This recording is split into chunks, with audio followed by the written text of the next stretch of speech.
Good morning, everyone. This is the session for the course ELT125, section 2 on November the 11th, 2020. I'm waiting for the participants to arrive. We're going to be talking about tone, tonality, and tonicity in the first half.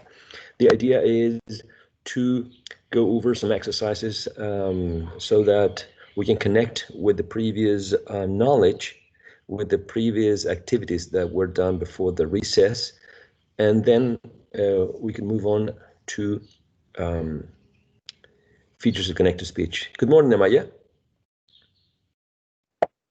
Good morning, teacher. How are you doing? How are you? I'm all right. I'm all right. I'm sorry for the late Teams case. My computer says Teams. Yeah, it's totally fine. I'm actually just calling. I can see Sebastian has arrived. Good morning, Sebastian. Good morning, teacher. How are you? Pretty well, considering the time of the day. How are you? Yes, quite well. All right, great. So today it's a really good day, at least for me. It's not too sunny. It's just starting, and it's a little bit cloudy in here. How's the day where you are? How's the temperature? I think it's the same. It's a little cloudy. It's not so hot like yesterday. Yeah. It's better. Yeah, much better, right? I mean, we can enjoy it and not suffer for the rest of the day with these hot temperatures. Have you had any classes, right? This is Wednesday, so you already had classes after recess. Good morning, Patricia. Good morning. How's everything, Patricia? Fine. I'm kind of sleepy, but fine. Okay, all right. I like that. You said fine. Fine. You're using a rise tone. Fine, right? And then you said, but I'm fine. You used a full tone. You see that you are using tone, and tone has a very interesting purpose, right? Because it communicates. Fine implies that you're not so sure that you're fine, but then fine, a full tone, implies that probably you're done answering the question. So that's good. That's good. Today we're actually talking about tonality, tonicity, and tone. We're doing some exercises basically because basically the idea is to connect with this previous knowledge, and then hopefully the next half to go with features of connected speech, right? So we're going to start with tonality, then we're going to follow with tonicity, and then with tone with the same exercise. I'm going to copy and paste in the chat box the task that I'm going to show in the PowerPoint. I mean, I'm going to show it anyway, right? But I want you to have it in the chat box as well. Okay. Yes. So do you remember what tonality is? How can you define tonality? How do you understand the concept of tonality?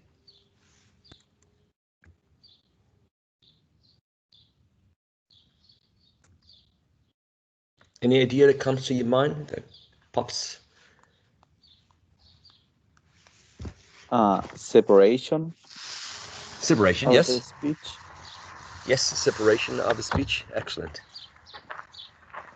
separation, right? Division. We segment the utterances, right? The speech. Whenever someone speaks, right? There's a continuous flow, but at some point the speaker has to stop. The speaker has to make pauses, right? Cannot speak forever, and those pauses are what we may call, if you remember, tone units, or intonational phrases, right? Or thought groups. I mean, there are so many names for the idea of the speakers dividing the speech into more digestible sections, right? Because when you pay attention, you focus on specific sections. It's like feeding a baby or feeding someone, right? You give, you take a spoon, right, and you give a portion. You give a part of something. Not, you don't give the whole, right? You don't want the person to choke up. So that's the idea of chunking. And tonicity. Do you remember the concept of tonicity?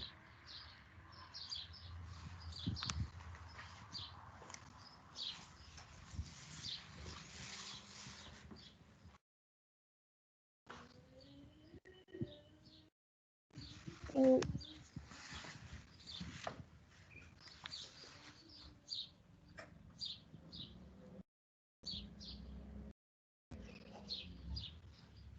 No idea comes to your mind? I know it has to be with the nucleus. I don't know how to explain it. That's the thing. But the nucleus of photonic. Yes, but it has to do with the nucleus. Once you divide up, for example, yeah, we have a paragraph, right? And then you divide it, and you have these tone units and or intonational phrases. One element in this utterance is going to be the most prominent one, right? For example, if I say, I'm going to buy some chocolate. I'm going to buy some chocolate. I'm going to buy some chocolate. The verb buy, which is a content word, is going to be the most prominent one, right? I'm going to buy some chocolate. In this case, I mean the way I'm saying this utterance, I'm going to buy some chocolate. So buy becomes the most prominent, the most salient, the most relevant element in this utterance. Therefore, that element will have, right, the nucleus. One of the syllables in this a word, it's going to have the tonic syllable. But by, it's a one syllable word. So the whole word is going to be the nucleus, right? By, that's going to be the nucleus, or the sentence, right? Or the tonic syllable. And if you remember, when we were talking about tonicity, after identifying the tonic syllable, or the most prominent syllable in an utterance, in a sentence, in a phrase, whatever that comes after it is going to be called tail, right? And there are two other concepts, pre-head and head, that we're going to revise in the exercises that are coming after this slide. In tone, basically each tonic syllable will have a pitch, right? We'll go up, we'll go down, we'll stay level, right? We'll go up and down. So we have different types of tones, right? Full, rise, rise, fall, level. Okay. So that's the idea with these three T's. As you said right at the beginning, dividing the material, dividing the speech into intonational phrases is tonality. After you divide the tone units or intonational phrases, you select which one is the most prominent one, which may be the nucleus of this utterance, right? And in this specific word, there's one syllable that is the most prominent one. Because when you say, for example, table, table contains two syllables, but one of them is most prominent. The first one, right? We say table and not table, right? So tonicity implies recognizing or identifying the most prominent syllable. And remember that a syllable is not a word, right?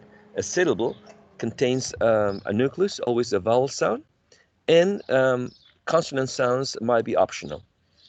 And the tone, every time we have this tonic syllable, we need to define if it, the tone goes up, goes down, stays at the same level, right? That's the tone. So the exercises that I want you to work with are the following. There are 6 sentences, right? And I would like you to read aloud these. I would like you to take turns, considering that there are very few participants, right? You're going to participate a lot. And we're going to follow the same order that I have here in the list of participants. Amaya is going first, then Patricio, and then Sebastian. Okay? And what I want you to do is I want you to read the sentence, and then we can work with it as a group. Okay? So Amaya, can you read the first one, please? All right. Thank you. Do you want him to face the problems on Tuesday? Exactly. She wanted to face the problems on Tuesday. So we have one utterance here, right? The tonality is already done. Now, tonicity has been marked, right? What's the tonic syllable? Where is the tonic syllable in this utterance or intonational phrase? In Tuesday. Tuesday, exactly. And more specifically, which syllable of Tuesday? Yes. Tus, right? The first syllable, exactly, is the tonic syllable. So what comes after the tonic syllable is called the tail. So in this case, the tail could be day, right? Mm-hmm. Exactly. And what comes before the tonic syllable, tus, it could be the head or the pre-head, right? Now, in she wanted to face the problems on Tuesday, we see that there is one element that is stressed, right? Mm-hmm. What's the first element that is stressed in this utterance? Wanted? Wanted, perfect. So since we have an element which is stressed, wanted, here is where the head starts, wanted. Okay, let me change. Okay, so here is where the head starts, right? And where does the head finish?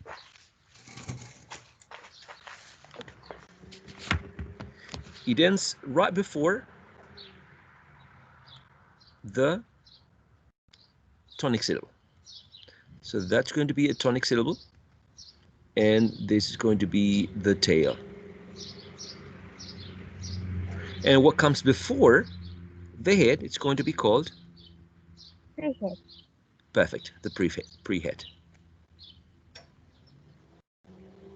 So I would say that you always, after working with tonality, which is dividing a text or a speech into chunks, here is done, right? Because we see these vertical bars here. So we know that tonality has been done.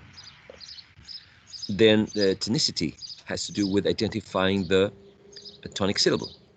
Usually the tonic syllable is on the last content word. If you remember content words, are adjectives, sorry, verbs, adverbs, and nouns. So usually you can find the the tonic stress, the tonic syllable on the last consonant word. The last consonant word here is Tuesday. All right, so usually you can see, this is the one probably that's going to carry the tonic syllable. In the second one, Patricia, could you read it and try to produce an analysis, please? And then we can all help. Okay. He felt uneasy, but the others were enjoying themselves. So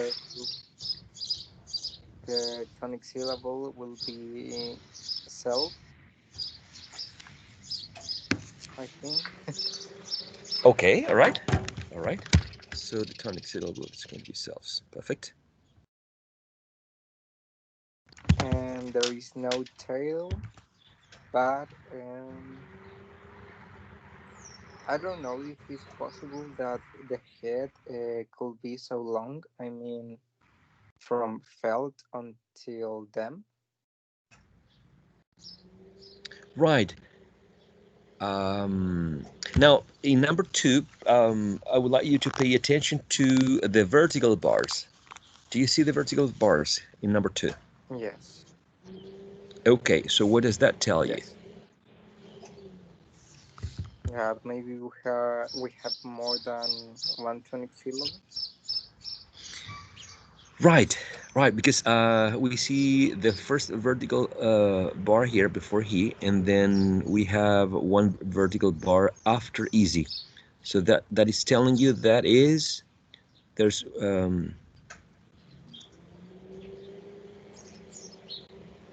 that there is one international phrase there, right? So he felt uneasy, but the others were enjoying themselves.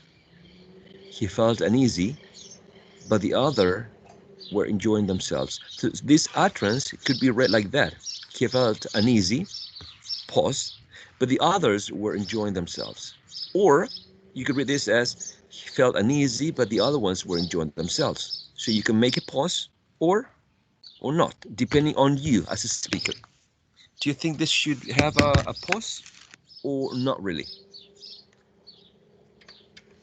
I think that yes, should have a pause.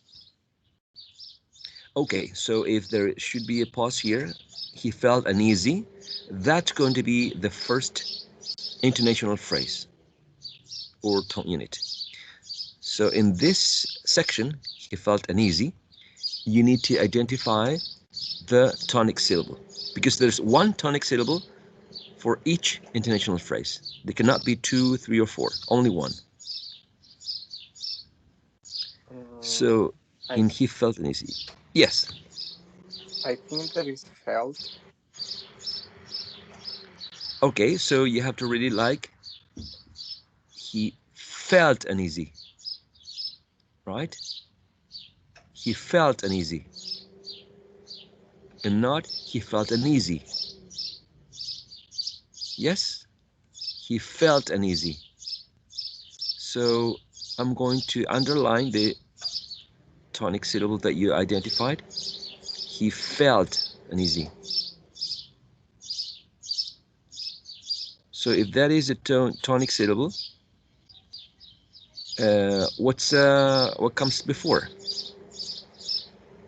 In this case, that will be the head. Okay. Is it stressed? He felt uneasy. Or he felt Almost. uneasy. No? Okay. So if it's not stressed, instead of head, we have a Pre-head. pre-head. Okay. Because the element is unstressed. He felt uneasy. So what do we have here? We have the tail. We have the tail. Okay. All right, all right. So this is one possible interpretation, right? He felt uneasy. He felt uneasy.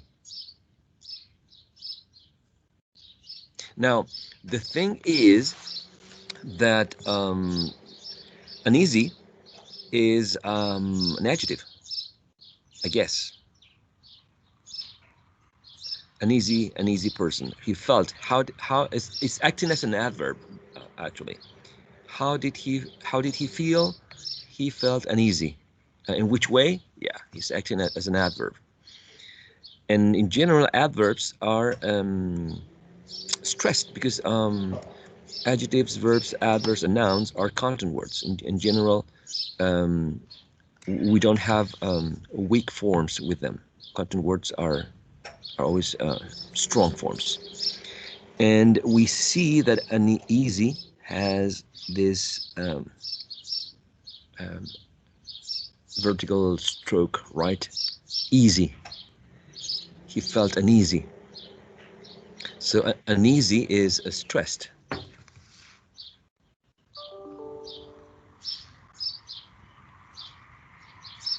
So that's the thing, right?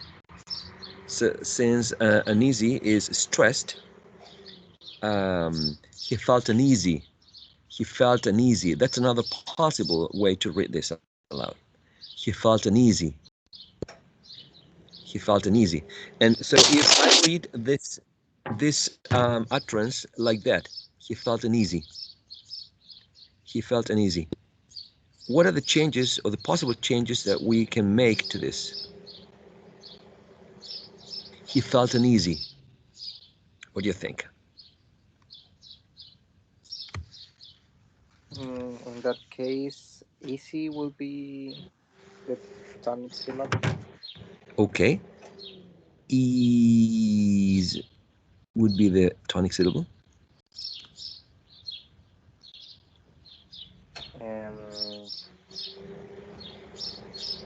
From felt will be the head. That's right. Up to un. Okay. And of course, he will be the prehead. Mm-hmm. But He would be. I have a doubt. Yes. How can we identify the tonic syllable between uneasy, which is an adverb, and felt, which is a verb? If you're not listening to the speaker, I guess the safest and easiest way, right, is it's focus on the last content word in the utterance. Right. Yeah, I Yes. forgot that. No. So it's good. The because sometimes a speaker may switch the tonic syllable depending, right? He felt uneasy, not she, not them. It was him. He felt uneasy. So yeah, there's a chance that the speaker may shift the focus of I don't know, because it's new information or because the speaker wants to emphasize another aspect of the in the utterance, that the speaker may choose a different element to be highlighted. But in general, the last content word, it's going to carry the tonic syllable. So in this case, he felt uneasy. Ease could be the tonic syllable, as you said. Felt on the head, he the prehead, and the last syllable is going to be, of course, the tail, because easy has two syllables, and only one syllable is the tonic syllable, right? It's not the word, it's the we're talking about a tonic syllable. So just the tonic syllable is the the most prominent one. Whatever comes after, remember, is the tail. So I would like you to take number 2, 3, 4, and 5 and 6. I would like to give you a couple of minutes, maybe 5 to 10 minutes, so that you can work with these exercises, and then we can review them after you finish. Is that all right with you guys? Yes. Yes. Between 5 and 10 minutes? when you are done, show it with an emoji, all right, in the chat box. I'm going to take a look at the chat box to see if you're done, so we can move on with this exercise. All right. All right. Okay. Thank you.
Hola, buenos días. Disculpe que haya llamado tan tarde. No sé si usted esperaba que mi familia se mejorara.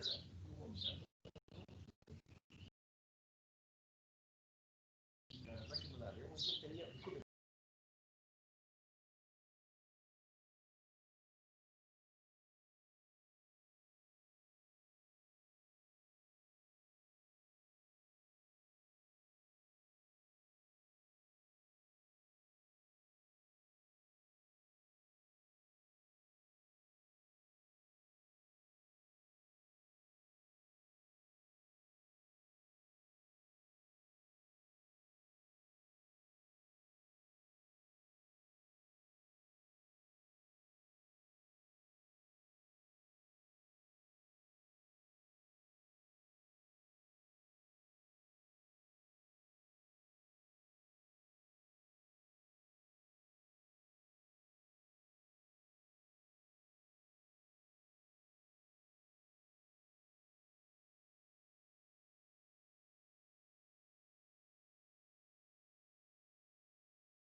So what do you think? Are we ready to check those answers?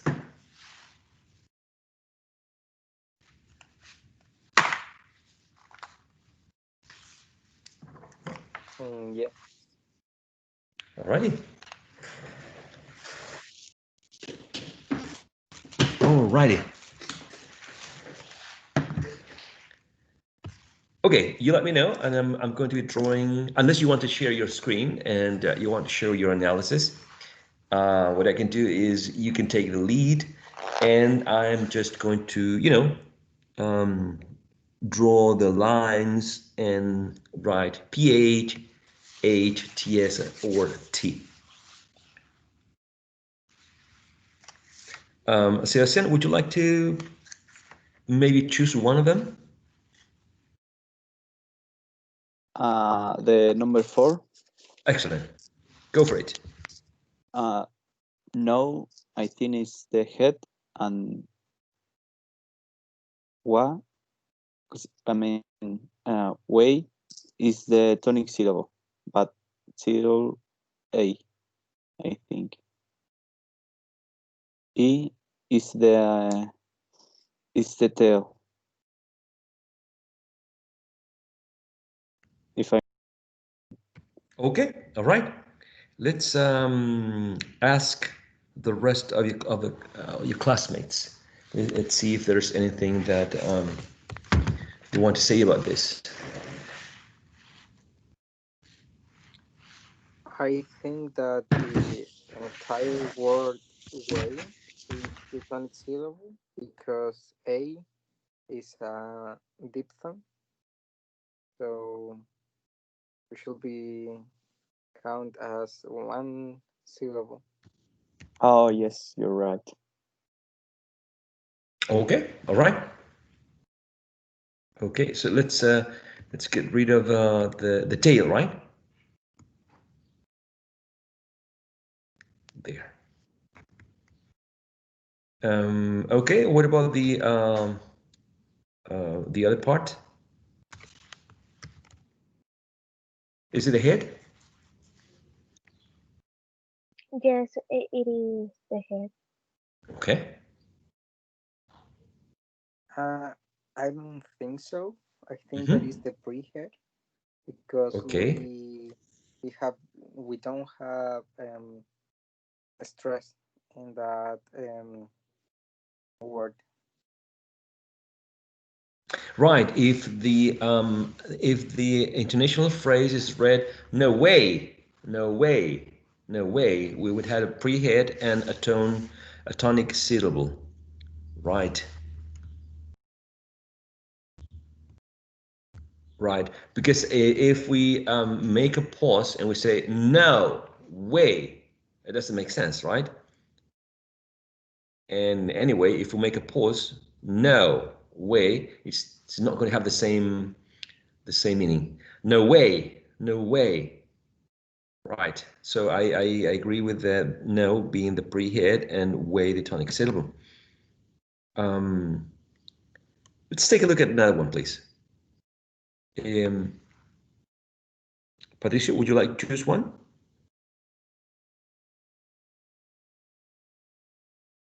Um, Maybe the last one,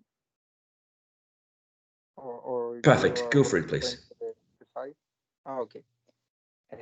So we have no, which will be the tonic syllable. I mean, Mm-hmm. it's the only syllable there. Mm-hmm. And then we have only at the will be the head. Mm-hmm. Then we have meat, that will be the tonic syllable. Mm-hmm. And the rest will be the tail. Perfect. Any comment or questions about number 6? No? So yes, we have two intonational phrases. Yes, the tonic syllable is placed on the only word here. And yes, meat what right would be the tonic syllable in the tail, and only at the head, because there is one element which is stressed here only, right? The adverb. Excellent. Very well done. Amaya, would you like to take one? Yes, the number 5. Perfect. Go for it. I identify the tonic syllable as clock. Okay. The prehead is 5 of. 5 of is the prehead. Is a head. Okay. Is a head. And the Okay, the prehead head. is at. Is at. Gotcha. All right. Any comment? Any questions? Do you all agree with this? Yes. Yes. All right. All right. All right. So we're doing well. And let's take up number 3. I didn't really want to come, but here I am. I didn't really want to come. Let's take up that first one, please. So we have the last content word, come, right? It's underlined, so that should be the tonic syllable. Do you agree? Disagree?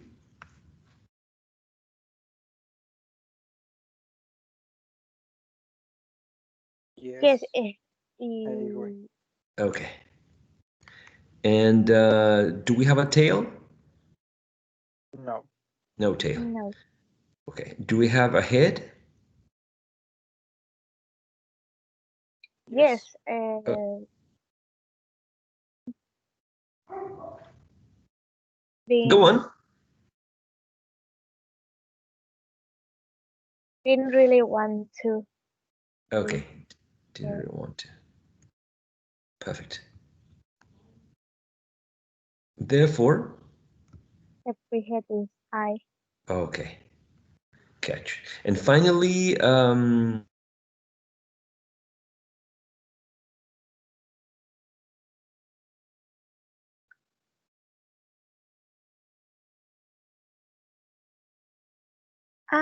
Teacher, you get freeze. Does he freeze? Right? Yeah, so a glitch. Yeah, I don't know. Glitch?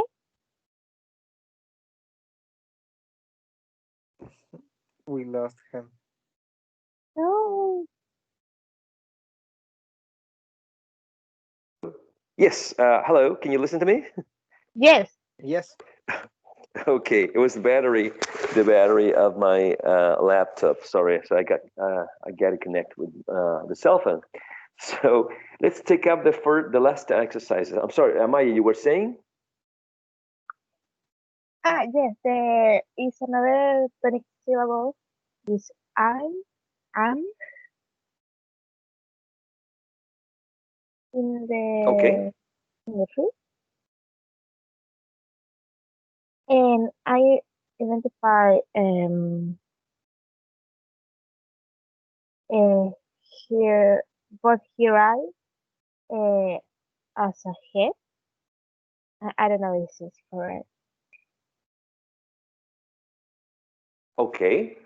So what was the? Do you remember the last international phrase we were the one that we are reviewing now? But here I am. That's the one, right?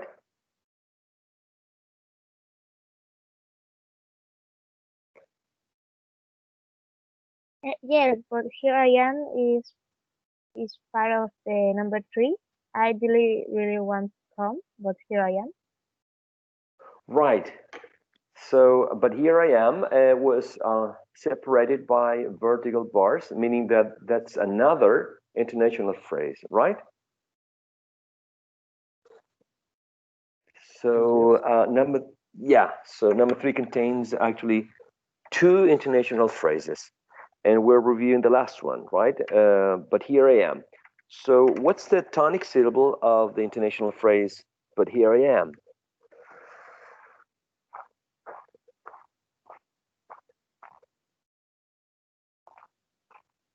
I think that Amaya said that was M.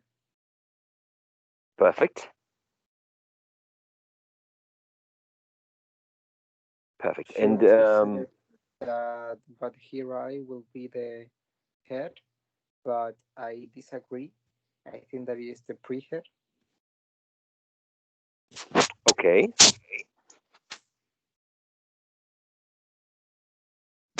So where does the pre-head start and where does it finish?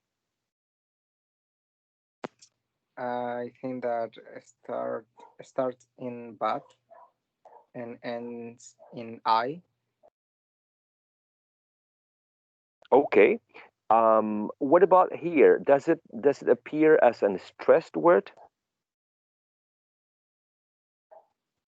In this case, it doesn't because it doesn't have a stroke at the beginning. Okay, so then we should look at this as you were saying, since we have an unstressed word, we should consider it part of the pre-head, right? Yes. Exactly. But if you decide to read this utterance, stressing it, right? Because that's another way to do it. But here I am. But here I am. That changes completely the way we're doing the analysis. So the way it is, exactly, should be considered part of the pre-head. Absolutely, yes. Okay, I have a question for you, guys. Because we're having a break now. Uh, do you think we should continue practicing a little bit more tone, tonality, and tonicity, or do you think that it's okay, it's fine, and we should move on to the next topic, which is features of connected speech?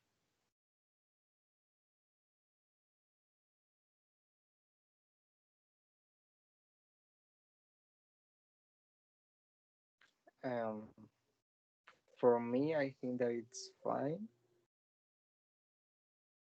but I don't know about the rest. Sorry, my computer get really lag because uh, my computer don't really like Teams. What I missed? Okay, so I wrote in the chat box 1 and 2. Option 1 is that after the break, we are going to continue exercising tone, tonality, and tonicity.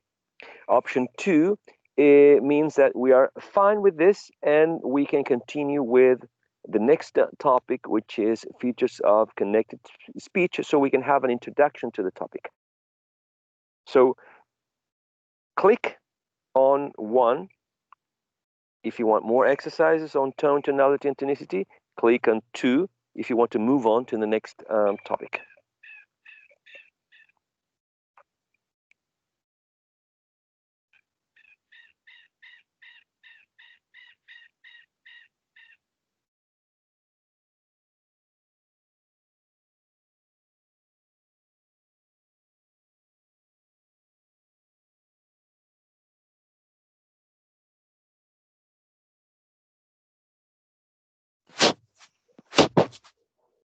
All right, it's very clear. So we're having a break now. Now, after the break, we're going to have an introduction to the next topic, which is features of connected speech. I'll see you in about 10 minutes. Enjoy the break.